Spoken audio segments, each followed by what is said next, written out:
rom-coms. Really? Subi, this is funny. You're literally I thought you were going to go all the opposite of these. This is funny. Wow, really? Oh.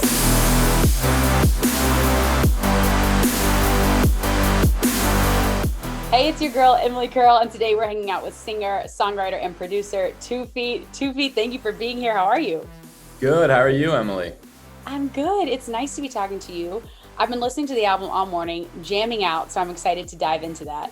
But before we do, I want to ask you a question. I'm sure you get asked a lot. Where does the name 2 Feet come from? Let's set the scene. Honestly, I don't even really remember. I just kind of like appeared there. I don't know. Like it's like, do you remember the first time you had ice cream or something? Like not really. It's just like part of my existence now. I do not have a good answer for that question. Really? Do people Yeah. ask you a lot? I'm sure it's a common Yeah, question. I've been a common question for a while. Yeah, no, I don't know. It just I don't know. It's just like part of my being at this point. So funny. Does everyone in your life refer to you as 2 Feet now? Like people close to you? Is it like an now nickname on the inside too? Some people, I think, people really, really close to me refer to me as like, Bill. But yeah, still some, people I work with and some friends. Yeah, 100%. Well, congratulations. Let's talk about your new album, Max Maco is Dead, right? Another interesting title. So tell me a little bit, who is Max Maco and how did you settle on this? Yeah, so Max Maco is the character I created for the album. I wanted to write an album where like it wasn't, I wanted to like branch out of myself sort of and create like this whole universe and stuff. So I created this character to write the album from the viewpoint of him. And 2 Feet is in Max Maco's universe and some of the other characters and stuff. And we have like a little animated series and everything. And it's just a super fun, interesting kind of creative way to, work on a new project and make this new album. When did you first get the idea that you wanted to do something like that?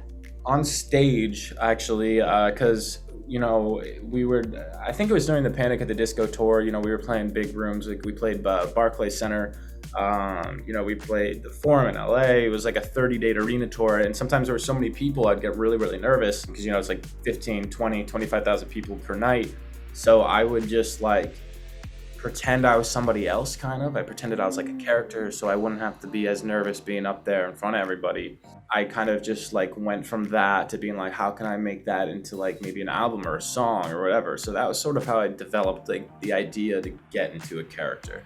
That's so interesting. Have you ever done acting before? Like, have you ever wanted to pursue that? Or this was just sort of like a project that you wanted to dive into this character specifically? Yeah, no, it was just a project I wanted to dive into, really. And it's just like worked out kind of better than I could have imagined. Things that aren't even don't have anything to do with Max Maco. Like I did something with Genius the other day for a friend's performance, and people were like, "Oh, Max Maco's on here," like referring to me as Max Maco, and I'm like, "Wow!" So this character like really worked. It's really creative. It's just it kind of blew me away.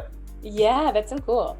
Now, I was a huge fan of your hit, I Feel Like I'm Drowning, that you released in your 2020 album. Mm-hmm. What was your process of creating this new album compared to the ones that you've made in the past that, again, had a lot of success? This one was like pretty much a lot more in depth. I like hired an acting coach. He's John Markland. He helped, Rami Malek with Bohemian Rhapsody, getting a character and stuff. And like I basically wrote like a whole novel's worth of material about the character before I even started writing the music. So it's like it was just a way more in-depth process than kind of any of the other albums, which I sort of wrote like while touring or on the road or whatever. Was the character inspired by someone in particular?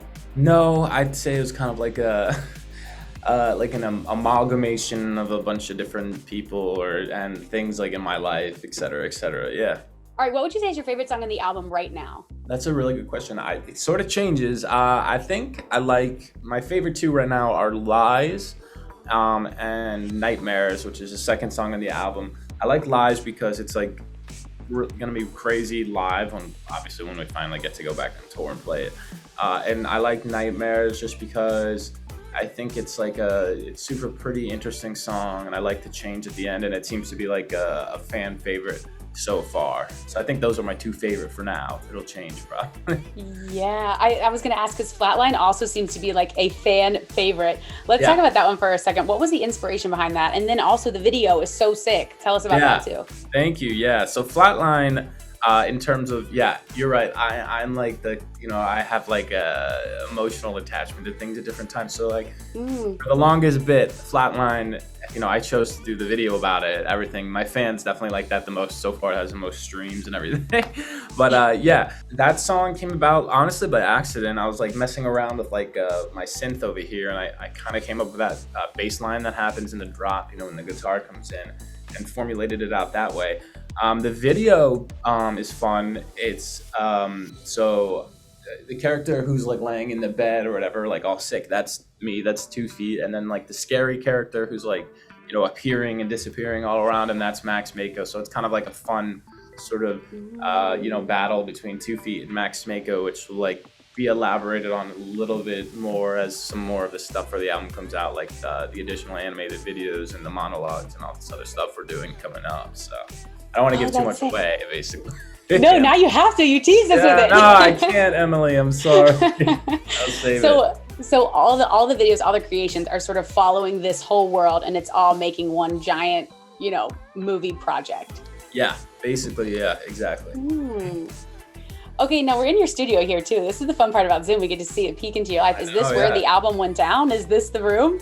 This is the room where a lot of the writing went down, yeah, for sure. Obviously, when I try to like record all the guitars and like the vocals and stuff, I tend to go to like a bigger studio, but I always have like, my little home studio is where like I guess all the ideas get cooked up. You can kind of just, lay on the floor for a while. It's a little more chill, go make coffee or play with your dog if you want to take a break. So yeah, this is where like all this stuff was kind of the main ideas were fleshed out here for sure, yeah. So you're born and raised in New York, right?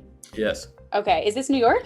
No, unfortunately. I was gonna say, it looks like there's some plants out the window. I feel like this is different. Yeah, no, this is LA. I came out here not even a year ago, about 10 months ago, just because tons of my friends are out here. All the studios were still open out here. I really wanted to keep working, so I just rented a house out here in LA. And I'm planning on coming back to New York in probably like 6 months when everything's sort of wrapped up and everything. So don't worry, I'm still a native New Yorker and still love it more than anything. So I'll be back soon. Yeah. Okay, so let me ask you this: I've had a few friends who've moved out to LA, during the pandemic, even for a little bit, and I feel like they've even said that like little things have changed about the way they live or work. Have you noticed any changes in your music being outside of like your New York culture, like coming to LA? Yeah, I think I'm making a little bit more like housey type stuff rather than hip hoppy type beats, because you hear that a lot more out here than in New York. Like there'll be like, there's like an acoustic Justin Bieber song, and then each radio station in each different city has like a sort of different like remix of it. So like in New York, that Justin Bieber song Love Yourself or whatever from a while ago, when I was in New York, I would hear like, like a hip hop beat under it, like, because the radio stations would add a little beat to it.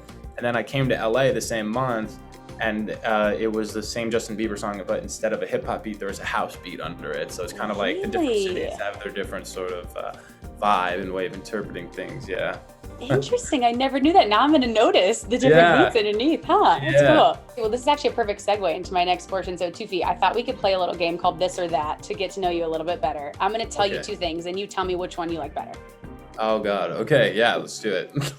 So starting with the first one, New York City or LA? And don't break my heart here. Okay. New York City, yeah. A night out or staying in? Staying in. Really? That honestly surprises me. Look, I like to go out at night sometimes, but if I had to like overall choose, if I looked at my whole life, I'd definitely stay in a little bit more than I go out, Okay. Holistically, I got it. Game of Thrones or The Office?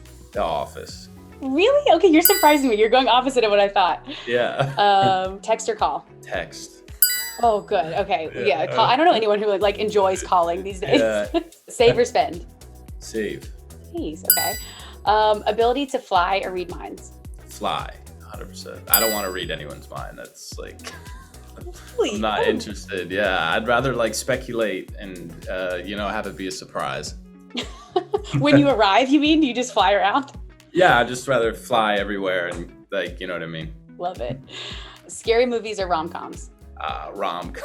Really? Subi, this is funny. You're literally I thought you were going to go all the opposite of these. This is funny. Wow, really? Uh-oh. Yeah, you're surprising me. Okay. Would you prefer to play an intimate show or play in a huge venue? An intimate show.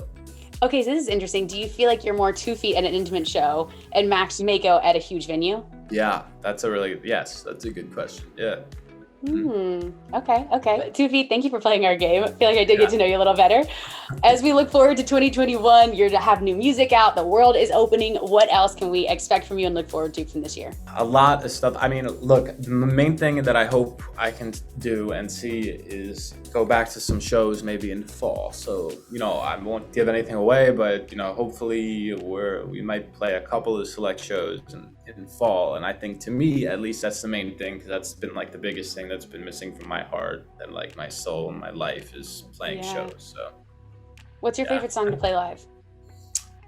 I think I Feel Like I'm Drowning is probably one of my favorites to play live, because everyone sings all the words and kind of goes crazy, and that's definitely one of the highlights of the set. Yeah, Sure. I told you. I mean, that's on my workout playlist. Like when I'm really getting in the zone, it's like I Feel Like I'm Drowning. Yeah. It's perfect. 2 Feet, thank you so much for being here. Congratulations on the new album, and cannot wait until you're back in New York City, your home base, and you can come visit us in our real iHeart studios. Yeah, and we can do this in person next time. Yeah, and play some songs or something too. It would be awesome. Yes. Oh, I cannot wait for that. Thanks so much for watching our interview with 2 Feet. You can stream his new album, Max Maco is Dead, right? Out now on iHeartRadio, and we'll see you next time. Hey guys, thanks so much for watching. Did you like that video? You can check out more over here. And don't forget to subscribe to iHeart right here. And if you're already a longtime fan, make sure you ring the bell down below so you don't miss a single video. Bye guys.